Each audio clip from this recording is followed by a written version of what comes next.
আল্লাহ তাআলা বলছেন পবিত্র কোরআনুল কারীমের 2 নম্বর সূরা সূরাতুল বাকারায় আল্লাহ তাআলা নবী মুহাম্মদ সাল্লাল্লাহু আলাইহি ওয়াসাল্লামকে আল্লাহ তাআলা শোনাচ্ছেন। আল্লাহ রাব্বুল আলামিন বলেন, ইন্নাল্লাযীনা আমানু ওয়া আমিলুস সালিহাতি ওয়া আকামুস সালাতা ওয়া আতাউজ যাকাতা লাহুম আজরুহুম ইনদা রাব্বিহিম ওয়ালা খাউফুন আলাইহিম ওয়ালা হুম ইয়াহজানুন। আল্লাহ রাব্বুল আলামিন পবিত্র কালামের মধ্যে আল্লাহ তাআলা মহান মনিব আল্লাহ রাব্বুল আলামিন আমাদেরকে সেই বিষয়টা সম্পর্কে আল্লাহ আমাদেরকে বলছেন, ইন্নাল্লাযীনা নিশ্চয় যারা আমানু যারা ঈমান এনেছে, ওয়া আমিলুস সালিহাত যারা আমলে সালেহ আদায় করেছে। কোরআনুল কারীমের মধ্যে আপনি যত জায়গায় আল্লাহ তাআলা ইয়া আইয়ুহাল্লাযীনা আমানু বলেছেন, সাথে আল্লাহ তাআলা ওয়া আমিলুস সালিহাত এই শব্দটা অধিকাংশ জায়গায় ব্যবহার করেছে। এর মানে কি এবং এর তাৎপর্য সিগনিফিকেন্স কি, এটা আমরা আজকে আলোচনা শুরুতে জানব। এর সিগনিফিকেন্স হচ্ছে, তাৎপর্য বা গুরুত্ব হচ্ছে যে ঈমান এবং সৎকর্ম ব্যতীত, কথাটা একবারে নিখুঁত ক্লিয়ার করে শুনেন, যে ঈমান এবং সৎকর্ম ব্যতীত মুসলিম হতে পারে না। এটা কোরআনের ভাষ্য, ঈমান এবং সৎকর্ম ব্যতীত মুসলিম হতে পারে না। কারণ হচ্ছে আজকে আমার ঈমান বিষয়ে আমার আলোচনার বিষয় নয়, তবে আমরা এতটুকু জানবো যে আমরা ঈমান এই জিনিসকে বলে যা আমরা সিন আনসিন, দেখা এবং না দেখা, দেখেছি এবং দেখি নাই, এই সমস্ত বিষয়ের উপর বিশ্বাস স্থাপন করেছি, এর নামে তো ঈমান। কি বলেন আপনারা? এর নামে ঈমান। বাট এই জন্য সিন আনসিন মানে দেখা না দেখা, পরিচিত অপরিচিত, এই জিনিসের প্রতি আমরা ঈমান এনেছি। তা আল্লাহ বলছেন ঈমান এবং সৎকর্ম ব্যতীত মুসলিম হওয়া যায় না, কিতাবের মধ্যে পাওয়া যায়। কিন্তু যদি আমরা ঈমান এবং সৎকর্ম করি তাহলে আমাদের ফায়দা কি? যদি আল্লাহকে প্রশ্ন করেন, আল্লাহ যেহেতু এমনই একটি কথা, তাহলে যদি আমরা ঈমান এবং সৎকর্ম যদি পালন করি তাহলে আমাদের ফায়দা কি এবং আমাদের লাভ কি হবে? আল্লাহ তাআলা কোরআনুল কারীমে আল্লাহ তাআলা এই বিষয়টা আল্লাহ তাআলা নিখুঁতভাবে ক্লিয়ার করে আল্লাহ তাআলা জানাচ্ছেন। আল্লাহ রাব্বুল আলামিন বলেন, وَمَن يُؤْمِن بِاللَّهِ وَيَعْمَلْ صَالِحًا يُكَفِّرْ عَنْهُ سَيِّئَاتِهِ وَيُدْخِلْهُ جَنَّاتٍ تَجْرِي مِن تَحْتِهَا الْأَنْهَارُ خالدين فيها أبدا ذلك الفوز العظيم। আল্লাহ বলছেন যদি তোমরা ঈমান আনো এবং সৎকর্ম করো তাহলে তোমাদের কাজ হচ্ছে, আল্লাহ তাআলা বলছেন ওয়ামান ইউমিন বিল্লাহি ইয়ামাল ওয়া ইয়ামাল সালিহা।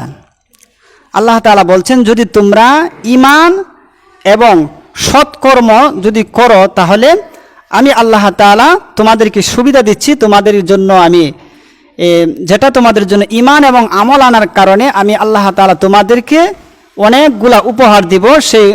সেইগুলোর মধ্যে আল্লাহ তাআলা 1 নম্বর বলছেন ইউকাফির আনহু সাইয়্যাতিহি, আমি আল্লাহ তাআলা তোমাদের পিছনে যত গুনাহ আছে সব মাফ করে দেব, মোচন করে দেব।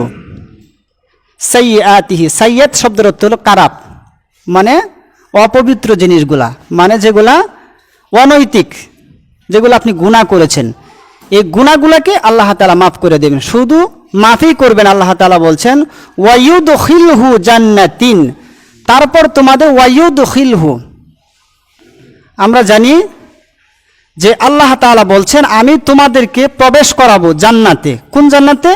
তাজরি মিন তাহতিহাল আনহার, এটা এমন একটি জান্নাত হবে যে জান্নাতের তলদেশ দিয়ে নহর থাকবে। এই নহরগুলো থাকবে। তবে আপনি যদি প্রশ্ন করেন যে আল্লাহ আমি তো দুনিয়াতে আসছি, দেখা যাচ্ছে 50 বছর 60 বছর হওয়ার পর আমি দুনিয়া থেকে আবার বিদায় নিয়ে চলে যাইতে হয়। তাহলে আমাদেরকে ঈমান এবং আমলের বিনিময়ে যেহেতু আপনি আমাদেরকে জান্নাতে ঢুকাবেন, তবে আমরা জান্নাতে থাকবো কতদিন? আল্লাহ তাআলা কোরআনুল কারীমে এই কথাটাই আল্লাহ তাআলা নিকুত করে বলছেন। আল্লাহ তাআলা বলেন, খালিদিনা ফিহা আবাদা, তোমরা জান্নাতে যখন আমি আল্লাহ তাআলা তোমাদের আমল, তোমাদের ঈমান এবং আমলের বদৌলতে যখন আমি আল্লাহ তাআলা তোমাদেরকে মাফ করে দেব, মাফ করে দেওয়ার পর আমি আল্লাহ তোমাদেরকে এমন জান্নাতে ঢুকাবো যে জান্নাত থেকে তোমাদের বের হতে হবে না, এটা আমি আল্লাহ তোমাদের জন্য চিরস্থায়ী করে দেব।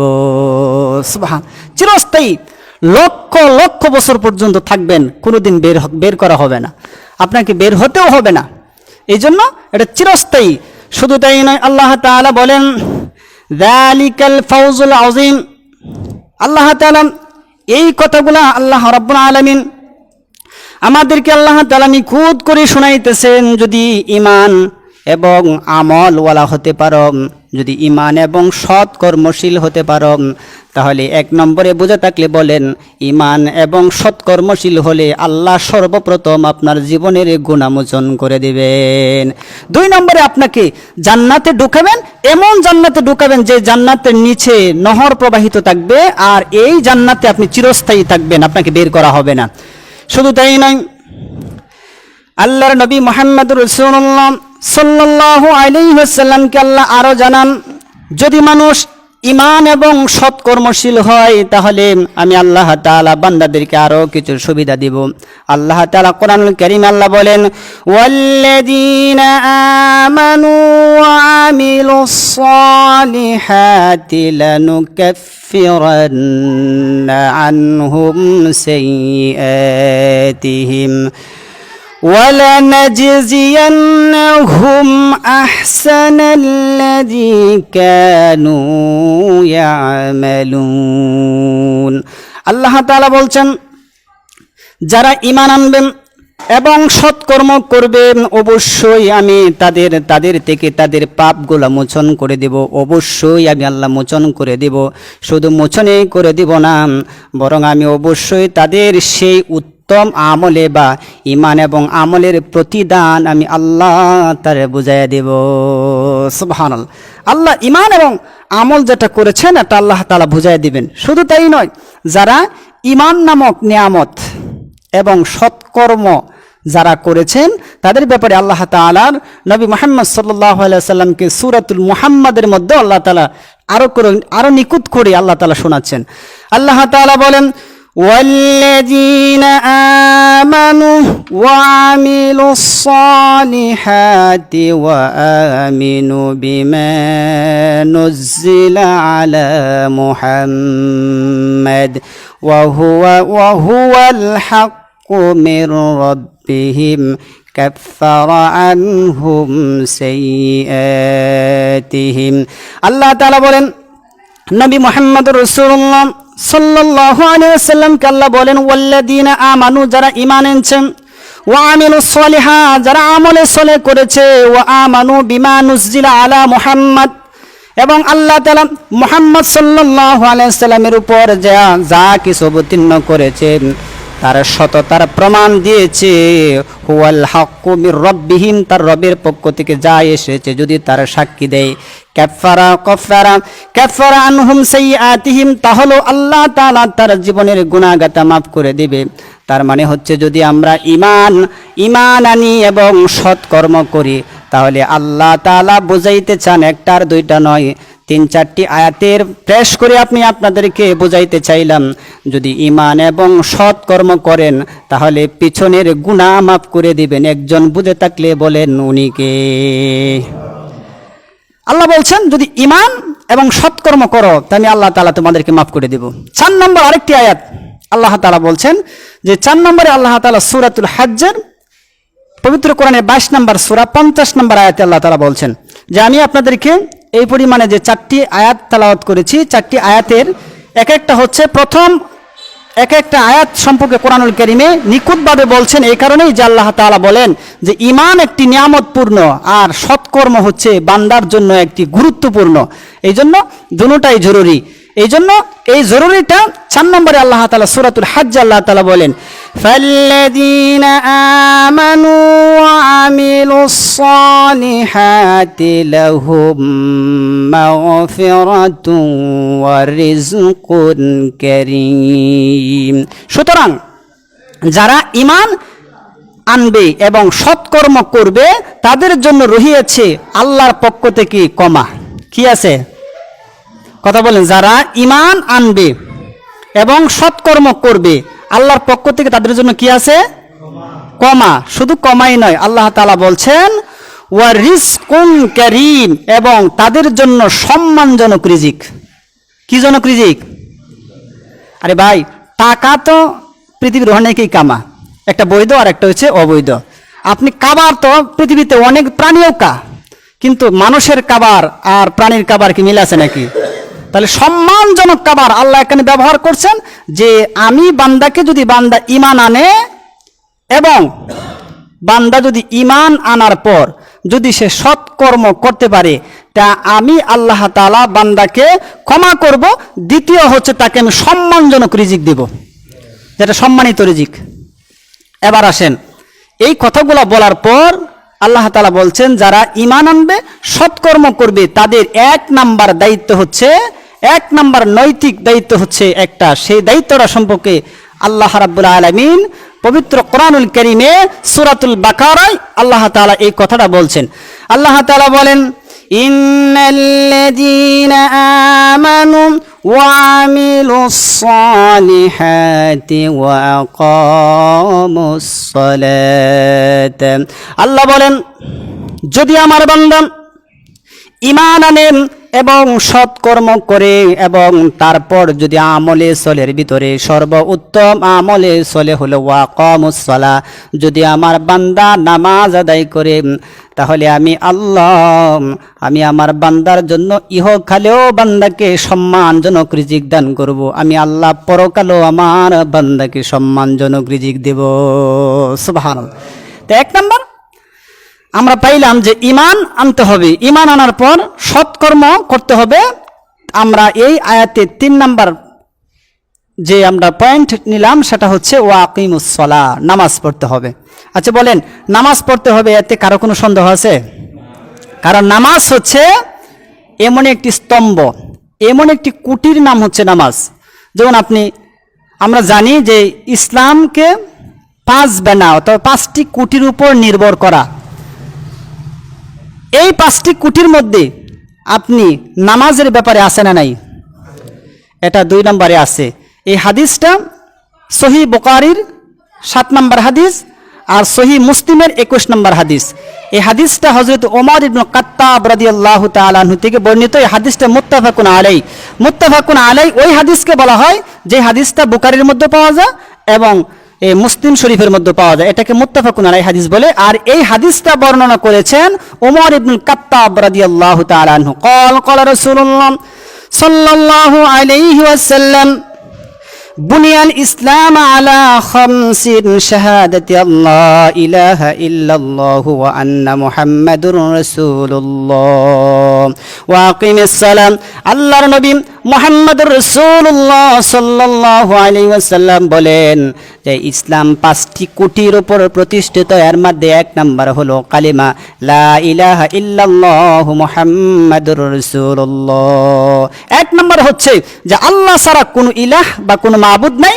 2 নম্বরে মুহাম্মদ সাল্লাল্লাহু আলাইহি ওয়াসাল্লাম আল্লাহ তাআলার প্রেরিত পয়গম্বর এবং রাসূল। কথা বলেন ঠিক কিনা? 2 নাম্বার ওয়া আকিমুস সালাহ, তার মানে হচ্ছে যে কালেমা পড়ে মানুষ মুসলমান হয়। কালেমা পড়ে কি হয়? মানুষ মুসলমান হয়। তা মুসলমান হওয়ার পর সর্বপ্রথম দায়িত্বটা হাদিসে কি বোঝাচ্ছে? কথা বলেন, দায়িত্বটা কি বোঝাচ্ছে? নামাজ। শুধু খালি তাই নয়, আপনারা তো হাদিস থেকে বললাম। এবার আসেন কোরআনুল কারীমের আল্লাহ তাআলা সূরাতুত তাওবা, পবিত্র কোরআনের 9 নম্বর সূরা 14 নম্বর আয়াতে আল্লাহ তাআলা বলছেন যে হাদিসে বলছেন যে ঈমান আনার পরেই আপনার উপর নামাজ ফরজ। আবার কোরআনুল কারীমে আল্লাহ তাআলা এই পরিপ্রেক্ষিতে আল্লাহ কোরআনুল কারীমে সূরাতুত তাওবার 14 নম্বর আয়াতে আল্লাহ তাআলা তাই বলছেন। আল্লাহ তাআলা বলেন, ইন্নানি আনাল্লাহ লা ইলাহা ইল্লা আনা ফা'বুদনি ওয়া আকিমিস সালাতা লিযিকরি। আল্লাহ তাআলা বলেন, ইন্নানি আনাল্লাহ, নিশ্চয় আমি আল্লাহ, ফা'বুদনি, তোমরা আমার ইবাদত করবে, লা ইলাহা ইল্লাল্লাহ, আমি আল্লাহ ছাড়া কোনো ইলাহ নেই, ফা'বুদনি, তোমরা আমার ইবাদত করবে, আর ইবাদত করার সত্ত্বে আমার বেশি শরণার্থে তোমরা নামাজ কায়েম করবে। বলতেছেন কে? আল্লাহ বলছেন, ইন্নানি আনাল্লাহ, নিশ্চয় আমি আল্লাহ তাআলা, লা ইলাহা ইল্লাল্লাহ, আমি আল্লাহ ছাড়া কোনো মাবুদ নেই, কোনো ইলাহ নেই, কোনো প্রভু নাই, কোনো আইনদাতা নাই, কোনো বিধানদাতা নাই, কোনো রিজিকদাতা নাই, বরং ফা'বুদনি, আমি আল্লাহ তোমাকে হুকুম করলাম, ফা'বুদনি, তোমরা ইবাদত করো। তারপর ইবাদতটা আল্লাহ তাআলা নিকুত করে আল্লাহ তাআলা একেবারে ভেঙে বলছেন যে ইবাদত ফা'বুদনি ওয়া আকিমিস সালাত, তোমরা ইবাদত করো, নামাজ। বলতেছেন কে? তা হাদিসেও পেলাম যে ঈমান আনার পর কি করতে হবে? কথা বলেন, ঈমান আনার পর কি করতে হবে? নামাজ পড়তে হবে। এবার কথা হচ্ছে যে আমাদের নামাজের বিষয়ে অনেক কথা আছে, নামাজের ব্যাপারে অনেক কথা আছে, কিন্তু আমি আজকে জুমার দিন অল্প সময়ের ভিতরে আমরা আলোচনা করব যে নামাজ এত বড় একটি ইবাদত। এই পৃথিবীতে যত প্রকারের ইবাদত আছে, যা দেখেন যত প্রকারের ইবাদত আছে, এই ইবাদতের ভিতরে নামাজ সর্বশ্রেষ্ঠ ইবাদত। কারণ এই নামাজের মাধ্যমে আসল গোলামের নমুনা খুঁজে পাওয়া যায়। কারণ নামাজের মাধ্যমে তো গোলামের নমুনা পাওয়া যায়, কি বলেন আপনারা? কারণ নামাজের চাইতে গোলামের আর বিকল্প কোনো নমুনা হতে পারে না, এর নাম হচ্ছে নামাজ। আর এই নামাজ আমরা এটা জানি যে নামাজ হচ্ছে ফার্সি শব্দ, আর আরবিতে বলা হয় সলাত, আর বাংলাতে এটা হচ্ছে প্রার্থনা, মানে দোয়া। এই বিষয়টা ক্লিয়ার করার জন্য যে আমি নামাজের ব্যাপারে আলোচনার ক্ষেত্রে আমি আপনাদেরকে বলবো, আজকে দুইটা পয়েন্টে আলোচনা করব। মানুষ নামাজ পড়ার পর কপালে কর লাগবে, হাতের গিরায় কর লাগবে, এবং পায়ের গোড়ালির মধ্যে কর লাগবে, কিন্তু এই নামাজের ব্যাপারে দুইটার মত কোরআন প্রকাশ করেছেন। আমি 5 প্রকার নামাজের ব্যাপারে কথা আছে, আমি আজকে 2 প্রকারের কথা বলবো। এক প্রকার হচ্ছে নামাজ পড়বে তারা যাবে জান্নাতে, আরেক প্রকার লোক নামাজ পড়বে তারপরও তারা যাবে জাহান্নামে। কোরআনুল কারীম বর্ণনা করতেছেন। এই নামাজগুলা পার্থক্য করে আমাদের জীবন পরিচালনা করা দরকার আছে না নাই? কারণ নামাজ পড়বেন, যদি নামাজই আপনাকে জাহান্নামে নেয়, তাহলে ওই নামাজ পড়ে কি আপনার বাঁচার কোনো সম্ভাবনা আছে? তাহলে আমাদের নামাজ পড়তে হবে কি, যেই নামাজ আমাদেরকে দুনিয়া এবং আখেরাতে আমাদেরকে বাঁচাবে, ওই নামাজটুকুই আমরা আদায় করতে হবে।